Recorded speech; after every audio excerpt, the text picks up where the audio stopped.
Numbers 30. Moses said to the heads of the tribes of Israel, "This is what the Lord commands. When a man makes a vow to the Lord or takes an oath to obligate himself by a pledge, he must not break his word, but must do everything he said.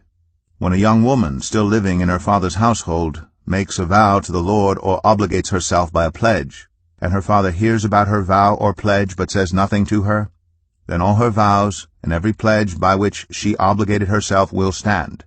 But if her father forbids her when he hears about it, none of her vows or the pledges by which she obligated herself will stand. The Lord will release her because her father has forbidden her.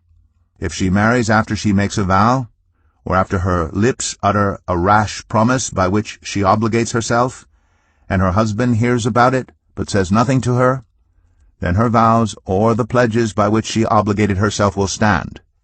But if her husband forbids her when he hears about it, he nullifies the vow that obligates her or the rash promise by which she obligates herself, and the Lord will release her.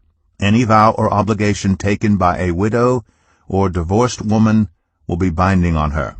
If a woman living with her husband makes a vow or obligates herself by a pledge under oath, and her husband hears about it but says nothing to her and does not forbid her, then all her vows or the pledges by which she obligated herself will stand.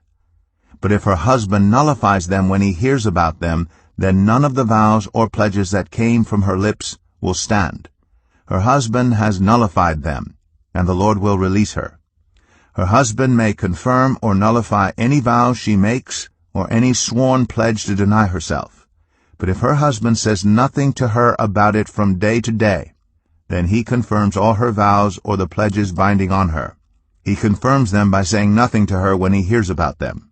If, however, he nullifies them sometime after he hears about them, then he must bear the consequences of her wrongdoing.